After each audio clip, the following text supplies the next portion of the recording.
Hello and welcome to VLADA'S place. I recently went on a sailing trip to Turkey with a group of friends. At some point, they stopped at a local coffee shop to have a cup of coffee. I happened not to be there with them, but they came back to tell me that this was the best cup of coffee they ever had, and everybody agreed on it. I'm a big fan of a good cup of coffee, and I was really sad that I missed the opportunity to try this unique coffee. After a couple of days of bragging about this amazing coffee with hazelnut and pistachios, we decided to turn around and go to revisit this coffee shop. It's very interesting what you're willing to do and how excited you can get over little things if that's something that you truly like. And I happen to like a good cup of coffee. Things can get only better if in pursuit of a good cup of coffee you can include sailing, because sailing is something that I'm so passionate about. This is my idea of a perfect vacation.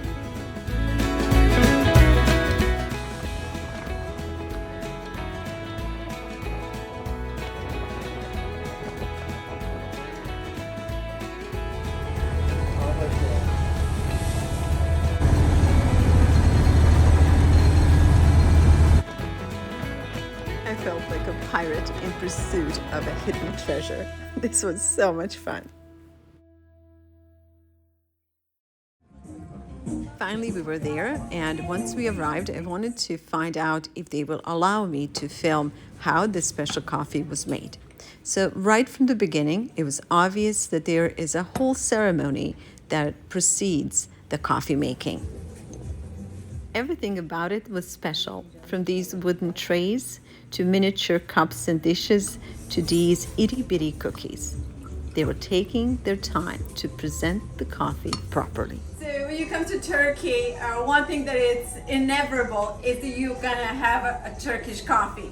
So my friends had a cup of coffee in this place with Anne.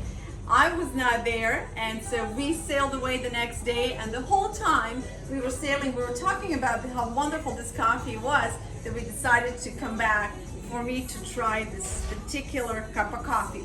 Apparently, this coffee is made with the roasted and grinded almonds, pistachios, and coffee, and that's what makes this coffee so good. So Anne here is making coffee for us, and she's presenting it in such a way that I think even if she poured a bad cup of coffee, the coffee would taste good, because she's got the cookie, she's got the water, she's got the whole thing prepared for the enjoyment. You don't drink coffee quickly in Turkey. This is a whole ceremony. So thank you, Anne. Thank you. And I'm gonna try for myself and see if it's really that good. Thank you. Thank you. And finally, it was time to give it a try. And my, was this coffee good. And now I understood why my friends were bragging about it so much.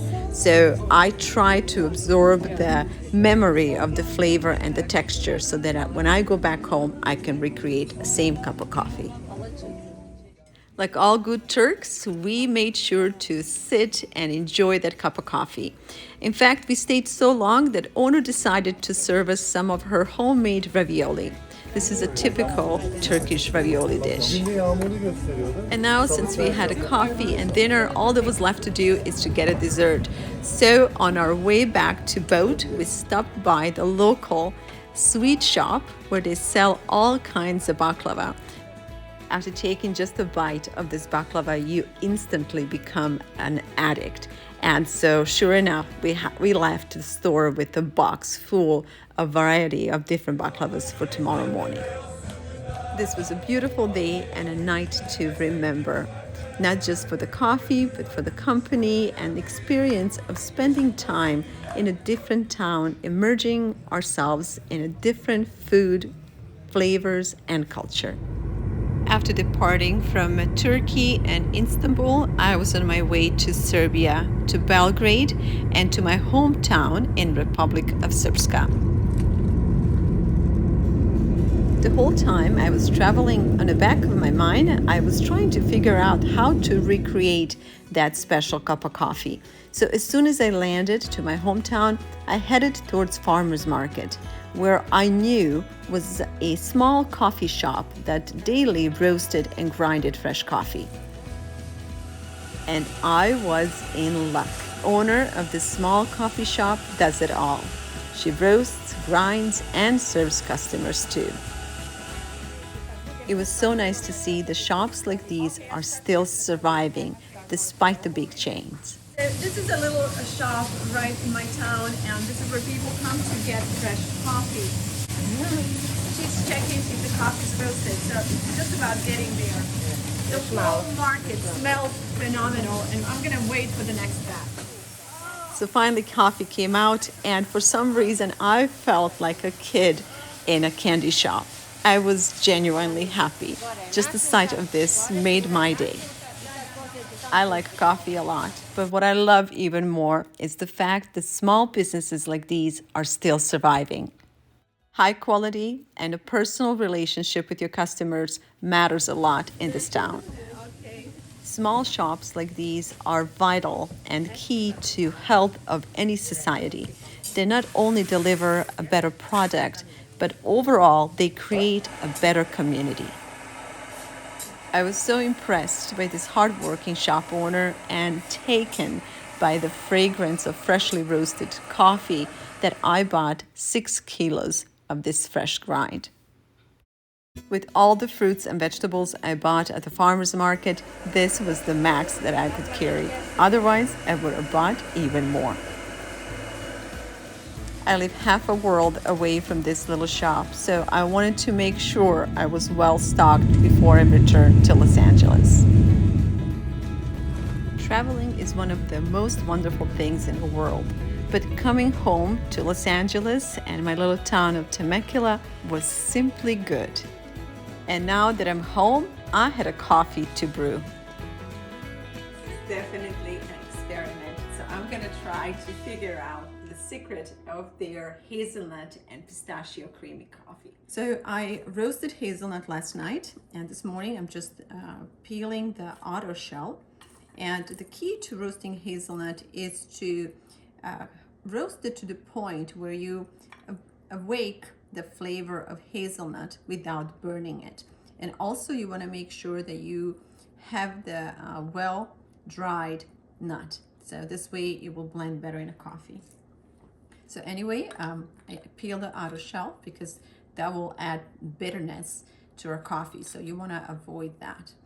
In addition to that, I also have some roasted pistachios. These are unsalted pistachios, and I did my best to peel the outer shell from these as well, although this was a little bit harder. And also, I have some creamer because that coffee we had in Turkey definitely had some kind of cream in it. So a little bit of sugar, creamer, pistachios, and hazelnut. So I'll just go ahead and blend all of this and use it as an addition to our coffee. But most importantly, we have this freshly roasted and ground coffee. This is what's going to make all the difference. I'm so curious to what will become of this and how this coffee will turn out. Because as I said, I have no idea how they did this, but I'm just going by the taste. And perhaps I have too much of one or the other, but a little bit more sugar. So I'm just going to try to blend this. While having that coffee, we were definitely able to taste bits and pieces of nuts, and it was kind of nice. You could nibble on the nuts while you were having your coffee. So let's try to blend this and see what happens.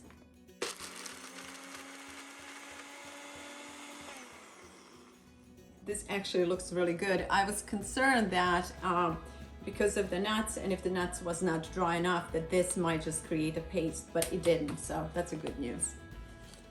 I can't tell you how good this smells, just as it is.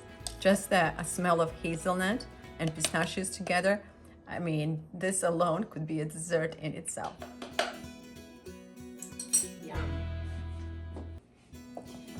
Okay, now we're gonna start making our coffee, and somehow I found this dish in my house already. Although I have seen many of these in Turkey, I knew that I had a dish like this in my house, and after my return from Turkey, I truly appreciate it now because I have seen men in making these, and I now understand how much time it takes to make a dish like this.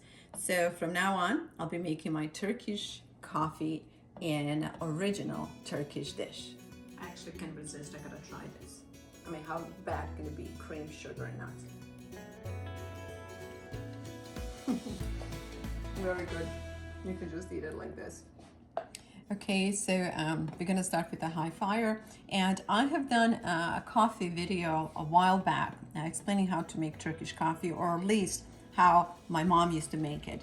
So what we're doing here, we're warming up the water, but we don't want to allow water to boil all the way through, and I will explain shortly why. Okay, so you can hear the sound. This is where water is just about to boil, and that's where we want it, just a little bit more. When you see the first bubbles come from the bottom, that is the sign that the coffee is ready. So as I explained in my earlier video, there's got to be some kind of science in a molecule alignment when the water gets certain temperature that makes coffee taste better.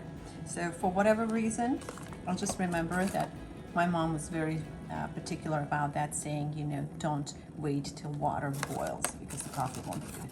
Okay, the first bubbles, turn the fire off, move the coffee off the fire.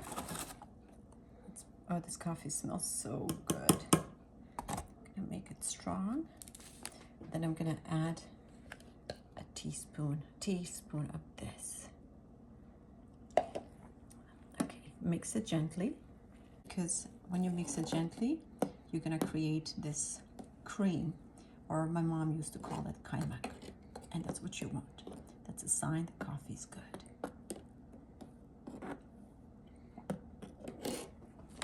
So obviously, if you like this recipe and if you like to add more hazelnut mixture, go ahead. I don't want to ruin the coffee flavor, so I just added a teaspoon.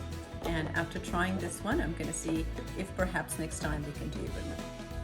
So let's go outside and enjoy this cup of coffee properly.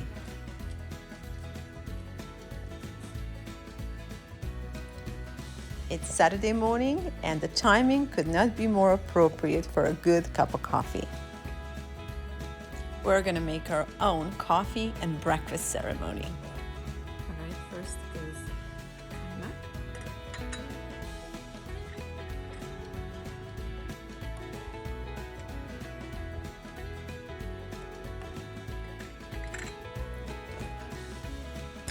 And here we go. The coffee definitely smells good, and I have no doubt that it will taste just as good. It's time to relax and to enjoy our Saturday breakfast. And this morning I'm serving a homemade marmalade which is just finished last night. And for those of you who are not subscribed to my YouTube channel yet, consider subscribing because that's the next recipe. Also, for those of you who are with us for the first time, you can find out more about me and my charitable work at VLADA'S.com. Okay, and now the final verdict. Let's see if this tastes like that cup of coffee in Turkey.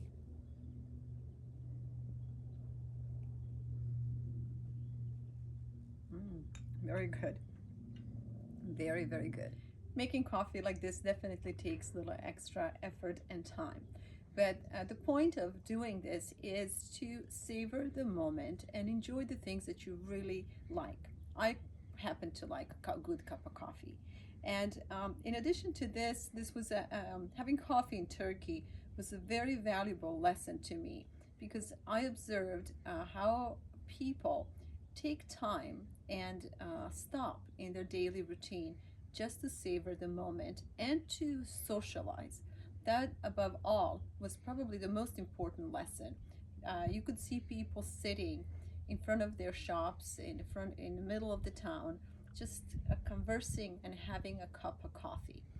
You don't see people holding a cup in Turkey and running around the town. So that was kind of nice, and I hope we can learn something from them. My name is Vlada Vladic. Thank you so much for watching and for spending time with me.